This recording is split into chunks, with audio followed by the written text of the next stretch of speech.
بسم اللہ الرحمن الرحیم۔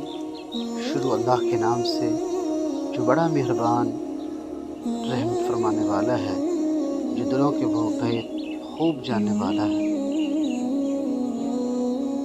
حضرت سلیمان رحمۃ اللہ علیہ بن یسار مشہور محدث ہیں۔ ایک مرتبہ حج کے سفر پر روانہ ہوئے تو جنگل میں ایک جگہ پڑاؤ ڈالا۔ ان کے ساتھی کسی کام کے لیے شہر گئے تو وہ اپنے خیمے میں اکیلے تھے۔ اتنے میں ایک خوبصورت عورت ان کے خیمے میں آئی اور کچھ مانگنے کا اشارہ کیا۔ انہوں نے کچھ کھانا اس کو دینا چاہا تو اس عورت نے برملا کہا کہ میں آپ سے وہ چاہتی ہوں جو ایک عورت مرد سے چاہتی ہے۔ دیکھو، تم نوجوان ہو، میں خوبصورت ہوں، ہم دونوں لطف اندوز ہونے کے لیے تنہائی کا موقع بھی ہے۔ حضرت سلیمان رحمۃ اللہ علیہ بن یسار یہ سنا تو سمجھ گئے کہ شیطان نے میری عمر بھر کی محنت ضائع کرنے کے لیے اس عورت کو بھیجا ہے۔ وہ خوف خدا سے زار و کتار رونے لگے، اتنا روئے کہ وہ عورت شرمندہ ہو کر واپس چلی گئی۔ حضرت سلیمان بن یسار رحمۃ اللہ علیہ نے اللہ تعالیٰ کا شکر ادا کیا کہ مصیبت سے جان چھوٹی۔ رات کو سوئے، حضرت یوسف علیہ السلام کی خواب میں زیارت ہوئی تو حضرت یوسف علیہ السلام نے فرمایا، مبارکباد ہو، تم نے ولی ہو کر وہ کام کر دکھایا جو ایک نبی نے کیا تھا۔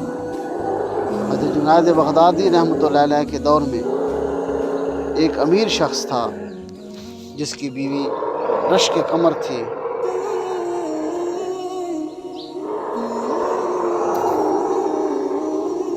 اور پری تھی۔ اس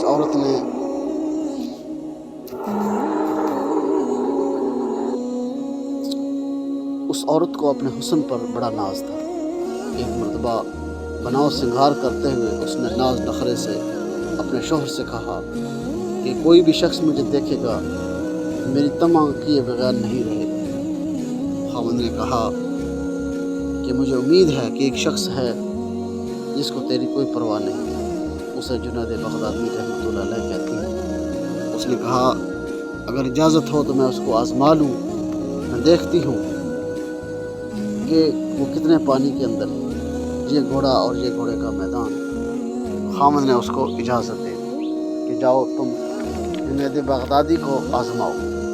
وہ عورت بناؤ سنگھار کر کے جنید بغدادی کے پاس آئی۔ ایک مسئلہ پوچھنے کے بہانے چہرے سے اس نے نقاب اتار کے کھول دیا۔ جنید بغدادی رحمۃ اللہ علیہ کی نظر پڑی تو انہوں نے زور سے اللہ اکبر کی ضرب لگائی۔ اس عورت کے دل میں یہ نام پیوستہ ہو گیا۔ اس کے دل کی حالت بدل گئی۔ گھر واپس آئی، سب ناز نخرے ختم ہو گئے، چھوڑ دیے، زندگی بدل گئی، صبح و شام بدل گئی۔ سارا دن قرآن کی تلاوت، ساری رات مصلی پہ کھڑے ہو کر گزار دیتی۔ خشیت الہی، محبت الہی کی وجہ سے آنسوں کی لڑیاں اس کے رخساروں پر بہتی رہتی۔ اس عورت کا خامد کہتا کہ میں نے جنید بغدادی کا کیا بگاڑا تھا کہ اس نے اس کو میرے کام کا بھی نہ چھوڑا۔